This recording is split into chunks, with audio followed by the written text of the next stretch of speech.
everyone, welcome to biology class. In this class, we are going to see 9th standard biology chapter 18 organization of tissues. So we are going to discuss the textbook exercises of this chapter. First, choose the correct answer. The tissue composed of living thin-walled polyhedral cell. Okay, out of the given options, which is having thin-walled polyhedral cells, parenchyma is the answer. Next, the fiber consists of, the options are parenchyma, sclerenchyma, collenchyma, none of the above. So, fibers and sclerids are components of sclerenchyma. So, the answer is sclerenchyma. Companion cells are associated with. So, the companion cells are associated with, the correct answer is sieve elements. Which of the following is a complex tissue? Out of these four options, parenchyma, collenchyma and sclerenchyma are simple tissue. So, the complex tissue is xylem. Next, aerenchyma is found in. Okay, aerenchyma is nothing but air-filled parenchyma is called as aerenchyma. So, this air-filled parenchyma is found in hydrophytes. Hydrophytes are nothing but the plants that live in water. So, these plants for to live in water, okay, so this aerenchyma, the air-filled parenchyma is helpful and it creates a buoyancy or float for the plants. So, the correct answer is hydrophytes. Next, smooth muscle occur in. Out of the given option, smooth muscles occur in uterus. The nerve cell does not contain, okay, the nerve cell contains axon, nerve ending, dendrites, and tendons are not found in the nerve cells. Okay, so the correct answer is tendons. Next, match the following. So, sclerids, the correct match is sclerenchyma. So, I told you sclerenchyma comprise of fibers and sclerids. So, the correct match is sclerenchyma. Chloroplast, it is found in chlorenchyma. Okay, simple tissue. So, out of this, even sclerenchyma is a simple tissue, chlorenchyma is a simple tissue. But after matching sclerenchyma with sclerids and chloroplast with chlorenchyma, the correct match for simple tissue will be collenchyma. Next, companion cell. Companion cell is one of the type of phloem. So, you have to match it with phloem, and tracheids is one of a kind of xylem. So, you have to match it with xylem. Next, third Roman number, fill in the blanks. Dash tissues provide mechanical support to organs. So, the answer is permanent tissues. Parenchyma, collenchyma and sclerenchyma are dash type of tissue. They are all type of simple permanent tissue. Dash and dash are complex tissue. Very important. Even you will have it in your 2-mark answer. So, dash and dash are complex tissue, xylem and phloem. Epithelial cells with cilia are found in dash part of our body. So, it is found in trachea or otherwise referred to as windpipe of our body. Lining of the small intestine is made up of dash. So, it is made up of columnar epithelium. Next, state whether true or false. If false, correct the statement. This thing can be asked in 2-mark also. Okay. So, if it is true, you can just write true. And if it is false, you have to write the correct statement. When you are writing the statement, you have to write the entire statement. Not only the error you should not spot, you have to write the entire statement. First one, epithelial tissue is protective tissue. So, it is true. So, it is protective in function. Bones and cartilage are two types of areolar connective tissue. No, it is false. Bones and cartilage are types of, instead of areolar, you have to write supportive connective tissue. Parenchyma is a simple tissue. It is true only. Phloem is made up of tracheids. We know tracheid is a component of xylem. So, you have to write false, and in place of phloem, you have to write xylem. Next, vessels are found in collenchyma. So, we know xylem consists of vessels. So, you have to write the false, and instead of collenchyma, you have to write xylem. Next, answer briefly. What are intercalary meristem? How do they differ from other meristem? Okay, so this answer can be asked in 2 mark. Answer briefly answers can be asked in 2 mark. So intercalary meristem lies between the region of permanent tissue and is part of primary meristem. So it is found between the region of permanent tissue and it is found at the base of leaf. Okay, example, in case of pinus, it is found at the base of leaf or it is found at the base of internode. Example, grasses. Next, what is complex tissue? Name the various kinds of complex tissue. Simple answer, complex. The word itself, it is given complex tissue. So, they are made up of more than one type of cell. So, complex tissues are nothing but they are made up of more than one type of cells, but they function together as a unit. And they are asking another part of the question, they are asking the kinds of complex tissue. So, the kinds of complex tissue are xylem and phloem. Next, mention the most abundant muscular tissue found in our body. State its function. So again they are asking 2 questions. One is they are asking the most abundant muscular tissue and number 2 they are asking its function. First, the most abundant muscular tissue found in our body is, the answer is skeletal muscle. So you have to learn the skeletal muscle. The rest of the thing you can write from the question. The most abundant muscular tissue found in our body is what? Skeletal muscle. What is the function of skeletal muscle? So these muscles are responsible for our body movement. So function of the skeletal muscle is nothing but body movement. Next question. What is skeletal connective tissue? How is it helpful in the functioning of our body? So the supporting or skeletal connective tissue forms the endoskeleton of the vertebrae body which protect various organs. So it forms the endoskeleton and it is going to protect the organs and also it helps in the locomotion. Locomotion is nothing but movement. And the supportive tissues include cartilage and bone. So you can remember this cartilage and bone so that you can remember easily the bones is going to protect the various organs and they are helpful for the locomotion. Next question. Why should gametes be produced by meiosis during sexual reproduction? So what is the necessity for gamete production by the process of meiosis? So we know the male and female gametes are produced by meiosis. It is necessary. So why it has to take place? Because it is necessary as the chromosome number, it should be halved in gametes so that when they unite, the sperm and the egg, when they unite to form the zygote and it will develop into organism, will have the same diploid number of chromosome as their parents have. Okay, so that is the reason why it has to be undergoing meiosis.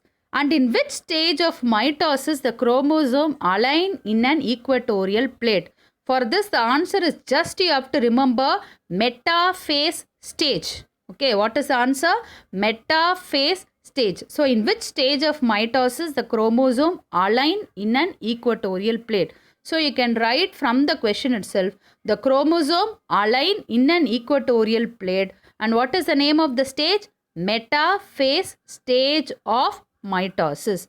And next part of the question, how they are asking. So if they are asking how, you have to explain the rest of the answer. So each chromosome gets attached to a spindle fiber by its centromere. Okay, and during metaphase, so the sister chromatids are pulled back because they are attached to the spindle fiber and they are pulled back and forth until they align along the equator of the cell. So by means of the spindle fiber, they are made to align. Align means arrange along the equator of the cell, and that equator of the cell is referred to as equatorial plane. Next, answer in detail. What are permanent tissue? Describe the different types of simple permanent tissue. So, permanent tissue are those in which growth has stopped either completely or for the time being. Okay, so growth has stopped. and it would have stopped, either completely the growth would have stopped, or for time being, after when it is necessary again it can grow. At times they become meristematic partially or wholly. And permanent tissue are of two types, namely simple tissue and complex tissue. What is the question they are asking? Only simple permanent tissue. So next you have to write, first we have written what are permanent tissue, we have written. Next, they are asking types of permanent tissue. So before going to the types of permanent tissue, we have to write what is a simple permanent tissue. The simple tissues are homogeneous tissues. Homogeneous means they are similar. They are composed of structurally and functionally similar cells. And what are the different types of simple permanent tissue? Parenchyma, collenchyma and sclerenchyma. First, we are going to see parenchyma. Parenchyma are simple permanent tissue and they are composed of living cell. Okay, and the parenchyma, the cell may be of thin wall, oval, rounded or polygonal in shape with well developed spaces among them. So in between the cells they are having well developed spaces. In case of aquatic plants, I told hydrophytes, the parenchyma will be having air spaces and such a kind of parenchyma is called as aerenchyma. When exposed to light, the parenchyma will develop chloroplast. The chloroplast containing parenchyma are referred to as chlorenchyma. We have seen in match. Okay, chloroplast containing, they are referred to as chlorenchyma. And parenchyma, they store water in succulent and xerophytic plants. That is, the plants that are living under dry habitat. They are called as xerophytic plants. And it also serves the function of storage of food reserve. The parenchyma main function is to store the food reserve and absorption, buoyancy, secretion, etc. The second kind of simple permanent tissue is collenchyma, and it is living tissue. It is found beneath the epidermis and the cell is elongated and it having unevenly thickened non-lignified walls. So it is not uniformly thickened, that's why it is written as unevenly thickened, and lignin is not deposited, so it is referred to as non-lignified. And they have rectangular, oblique or tapering ends and persistent protoplast, and they have thick primary non-lignified walls, and the function of collenchyma is to provide mechanical support for growing organs. Next is sclerenchyma. Sclerenchyma consists of thick-walled cells and they are lignified. That is, the cells will be having lignin. And the sclerenchyma cells are dead and they do not possess living protoplast. And there are two kinds of sclerenchyma. One is fiber, the other one is sclerin. First, fiber. They are elongated sclerenchymatous cells and they have pointed ends and their walls are lignified, and fibers are abundantly found in many plants. And sclerids also widely distributed and it is usually broad and it may occur singly or in groups. And sclerids are isodiametric. Isodiametric means the cells are of similar diameter, same size. So that is called as isodiametric, and it also have lignin. The second detailed answer, write about the elements of xylem. So xylem is nothing but a conducting tissue. So the function of the xylem is to conduct water, mineral, nutrients upward from root to the leaves. And another important function is it provides mechanical support. There are 4 kinds of xylem: tracheids, fibers, vessels, parenchyma. First we are going to see xylem tracheids. So the xylem tracheids are elongated or tube-like dead cells and they are having hard, thick and lignified walls, and their ends are tapering and the ends may be blunt, okay, or chisel-like and devoid of protoplast. And inside they have a large lumen. Lumen is nothing but a cavity or a space, and it is not having any content. And the function of tracheid is conduction of water, and in addition to conduction of water, it provides mechanical support.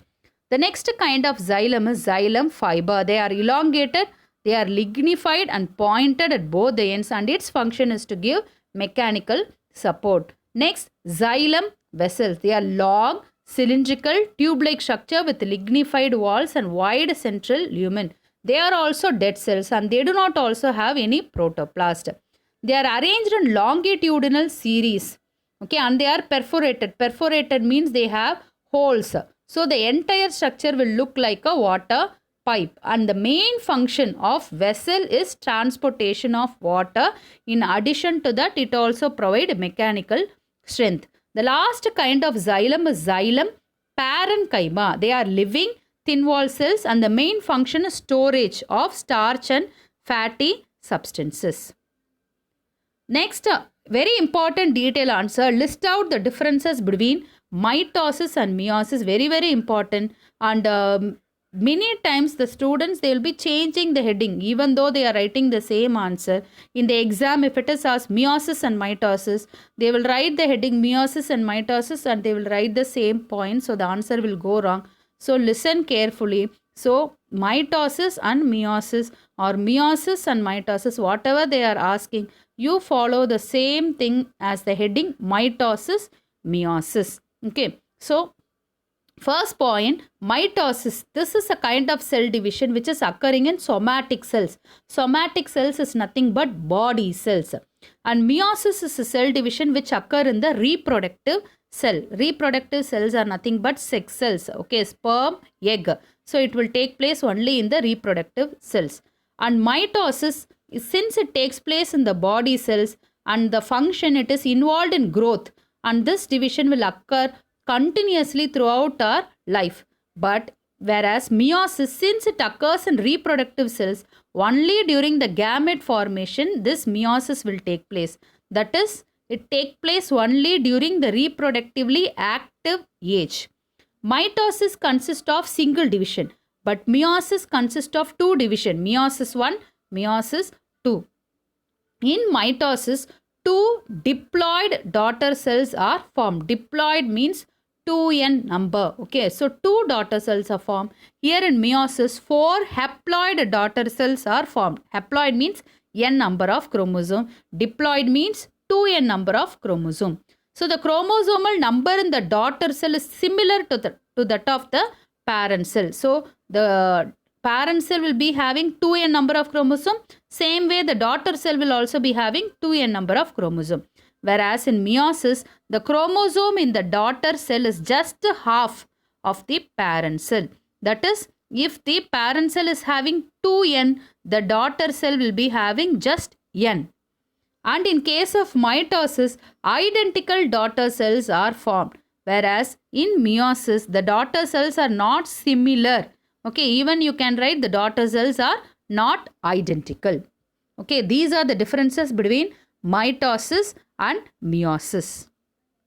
Next, high order thinking skills question, HOTS question.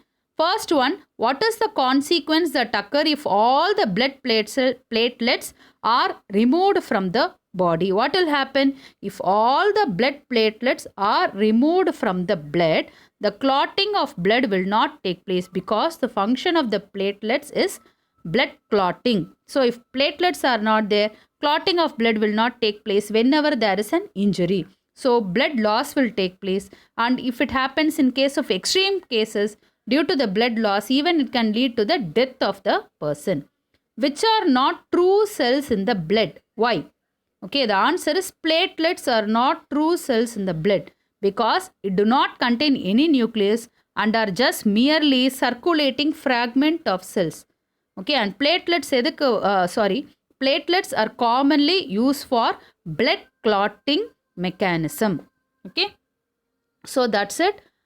We have seen all the textbook exercises, the answers of all the questions of lesson 18, organization of tissues. Thank you.